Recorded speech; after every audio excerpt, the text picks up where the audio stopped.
কাছে এসেছে, বিশ্ববিদ্যালয় প্রভোস্টের হল প্রভোস্টের কাছে গিয়েছে, কিন্তু তারা কোনো সমাধান নেই। অথচ 22-23 সেশন, 23-24 সেশন এদের অনেকে সিট পায়নি। আমরা বিশ্ববিদ্যালয় প্রশাসনের কাছে বারবার অনুরোধ জানিয়েছি যে বিশ্ববিদ্যালয়ে যেভাবে সেশন ধরে শিক্ষার্থীরা ভর্তি হয়, ঠিক হলগুলোতে সেভাবে সেশন ধরে তাদেরকে রাখা হোক। সেখানে যারা পুনর্ভর্তি আছেন, যারা কোনো কারণে বিশ্ববিদ্যালয়ে পড়াশোনা কন্টিনিউ করতে পারেন, তারা এই পুনর্ভর্তির নামে বারবার যে হলগুলোতে অবস্থান করে সে বিষয়ে ব্যবস্থা নেওয়া, কিন্তু বিশ্ববিদ্যালয় প্রশাসন সেগুলোতে ব্যবস্থা নিচ্ছে না। আমরা বারবার করে বলছি যে আমরা ছাত্র রাজনীতির একটা আমূল সংস্কার চাই, যেখানে ছাত্র রাজনীতি হবে যে market place of ideas, market place of values, প্রত্যেকেই প্রত্যেকের কথা বলবে, প্রত্যেকেই প্রত্যেকের মত, প্রত্যেকেই প্রত্যেকের চিন্তা নিয়ে শিক্ষার্থীদের কাছে যাবে। কিন্তু সেই ছাত্র রাজনীতির কালচার আমরা এখনো গড়ে তুলতে পারি না, এটা আমাদের জন্য লজ্জা। আমরা বিশ্ববিদ্যালয় প্রশাসনে যারা, যে সমস্ত শিক্ষকরা, যে সমস্ত প্রভোস্ট প্রক্টররা আমাদের ভাইদেরকে নির্যাতন করে থানায় তুলে দিয়েছে, ছাত্রলীগের হাতে নির্যাতিত হতে দেখেছে, যে সমস্ত হাউস টিউটররা, আমি দেখেছি আমার ঘটনায়, আমার হলের প্রভোস্ট হাউস টিউটরদের আচরণ কোনো সময় ছাত্রলীগের চেয়েও খারাপ ছিল।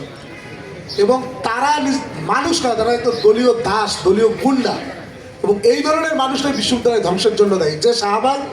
যে শাহবাগীরা, যে গণজাগরণ মঞ্চ আমাদের আমাদেরকে মেরে ফেলার বৈধতা উৎপাদন করেছিল, তারা আজ বড় বড় সুশীল চাচ্ছে। বাংলাদেশের মিডিয়া তাদেরকে অ্যাক্সেস দিচ্ছে, বাংলাদেশের সমস্ত জায়গায় তারা অ্যাক্সেস পাচ্ছে, কিন্তু তাদের বিচার নিশ্চিত হচ্ছে না। আমরা সমস্ত জুলুমের বিচার নিশ্চিত করতে চাই এবং এই দাবি আমরা বাংলাদেশের সমস্ত প্রশাসনের কাছে জানাতে চাই। এ বলে আমি আমার কথা শেষ করছি। আসসালামু আলাইকুম। প্রতিনিধিত্ব করে শহীদ হাফিজুর মোল্লা এবং আবু বকর সিদ্দিক, যাদেরকে গেস্ট রুম এবং গণরুম এবং পুরনো যে রাজনৈতিক কালচার, তার কারণে শহীদ হতে হয়েছিল।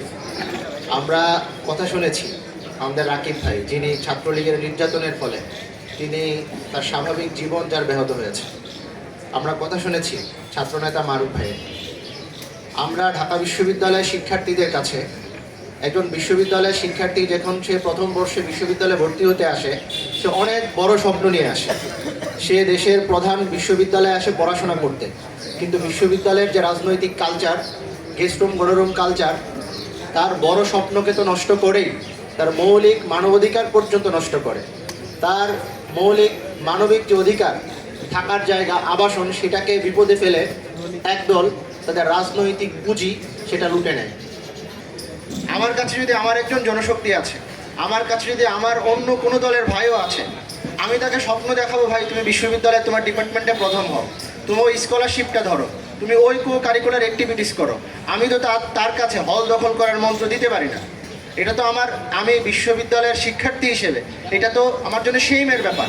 ফলে এইটা ছাত্র শিবিরের জায়গা থেকে আমরা শিক্ষার্থীদের কাছে প্রতিজ্ঞাবদ্ধ, আমরা আগামী দিনে যে নতুন ধরনের রাজনীতি ছাত্র শিবির করছে, অন্যান্য ছাত্র রাজনৈতিক দলকে এটার থেকে শিক্ষা গ্রহণ করার জায়গা আছে।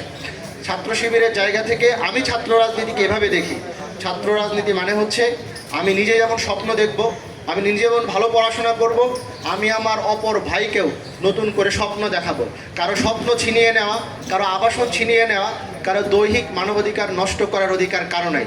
সুতরাং আমরা ইতিপূর্বে যত ছাত্রদের উপর নির্যাতন হয়েছে, বিশেষ করে ইসলামী ছাত্র শিবির করার কারণে যাদের উপর নির্যাতন হয়েছে, তাদের সেই দায় আমাদের উপর আছে। সেই দায় থেকে আমরা বলতে চাচ্ছি, আমরা আমাদের এই ভাইদের সমস্ত